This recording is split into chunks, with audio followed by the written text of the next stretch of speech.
নমস্কার বন্ধুরা, নতুন রেসিপিতে আপনাদের স্বাগত। আজকে আমি আবার একটা অন্যরকম রেসিপি নিয়ে এসেছি।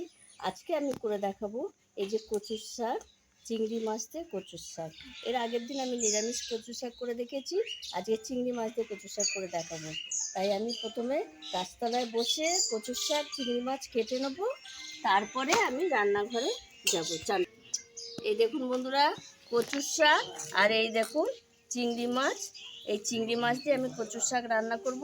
তাই আমি আগে চিংড়ি মাছ আর কচুর শাক কেটে ধুয়ে চান টান করে রান্নাঘরে যাচ্ছি। আগে প্রথমে আমি কচুর শাকটা কেটে নিচ্ছি। এই দেখুন বন্ধুরা, প্রথমে আগে আমি ছোট ছোট করে কচুর শাক কেটে নেব।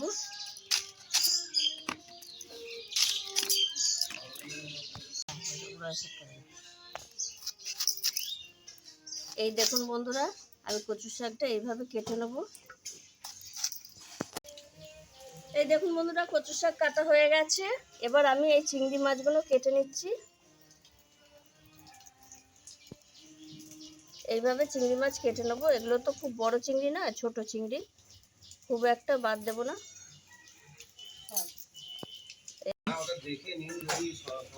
বন্ধুরা, আমি শাক কেটে ধুয়ে চিংড়ি মাছ এই যে বাছা হয়ে গেছে, আর শাকটা আমি সেদ্ধ করেও নিয়েছি। সেদ্ধটা আপনাদের দেখাইনি। এদিকে আমি কড়াইটা বসিয়ে দিয়েছি, আর চিংড়ি মাছে এখন আমি মাখিয়ে দেবো নুন হলুদ। আর কচুর শাকের জন্য আমি কী কী নিয়েছি উপকরণ দেখাচ্ছি। সর্ষের তেল, লঙ্কার গুঁড়ো, নুন, হলুদ গুঁড়ো, জিরে গুঁড়ো, কাঁচা লঙ্কা, আদা, চিনি, কালো জিরে আর চিংড়ি মাছ। চিংড়ি মাছটা প্রথমে আমি নুন হলুদ মাখিয়ে নেব।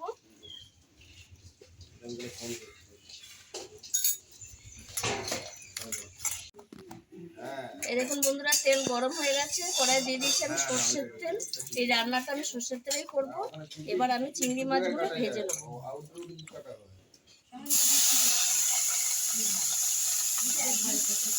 এদিকে চিংড়ি মাছটা ভাজা হবে, আমি ততক্ষণে আদা কাঁচা লঙ্কাটা ভেজে নিলাম।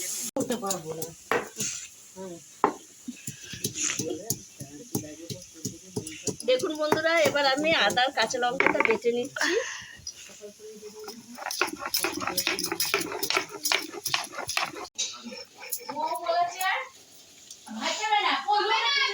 বন্ধুরা, আদা কাঁচা লঙ্কা বাটা হয়ে গেছে, আমি তুলে নিচ্ছি।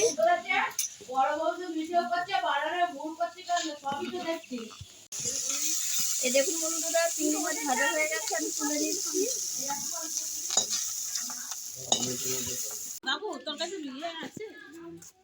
এবার আমি কড়াইয়ে সর্ষের তেল দিয়ে দেবো কচুর শাকের জন্য। ফোড়নে দিয়ে দেবো আমি কালো জিরে,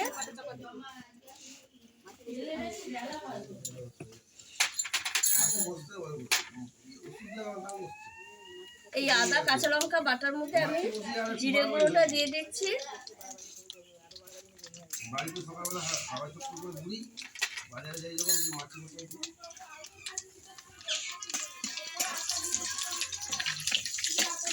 এবার আমি দিয়ে দেবো এই যে আদা কাঁচা লঙ্কা আর জিরের গুঁড়োটা।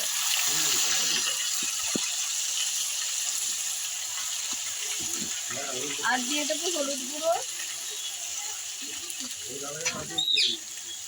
সামান্য নুন দেবো, যেহেতু কচুর শাক সেদ্ধ সময় নুন দিয়েছি, অল্প করে নুন দেব। পরিমাণ মতো চিনি দেবো, আর দেবো একটু লঙ্কার গুঁড়ো। কচুর শাক একটু ঝাল ঝাল হলেই ভালো লাগে।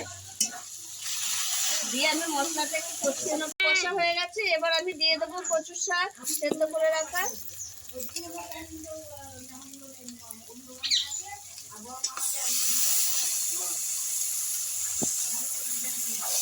এবার কচুর শাকটা আমি ভালো করে কষিয়ে দেবো।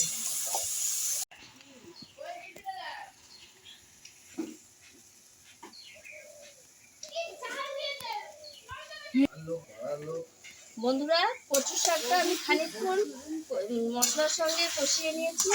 এবার আমি দিয়ে দেবো চেরা কাঁচা লঙ্কা আর ভেজে রাখা চিংড়ি মাছ। এইবার আমি ভালো করে কচুর শাকটা যতক্ষণ না জলটা শুকিয়ে যাবে ততক্ষণ আমি নাড়বো।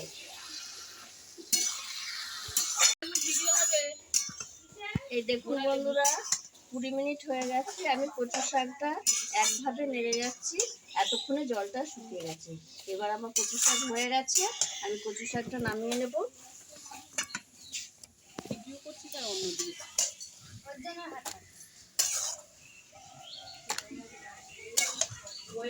বন্ধুরা কত সুন্দর, দেখুন বন্ধুরা কত সুন্দর হয়েছে কচু শাকটা। আমার দেওর খেয়ে বলবে কেমন হয়েছে।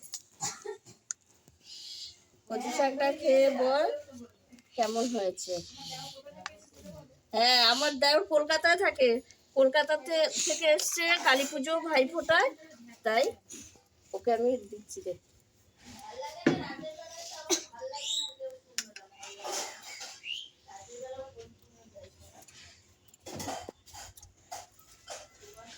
হেবি সুন্দর হয়েছে, ভালো আছে খুব সুন্দর।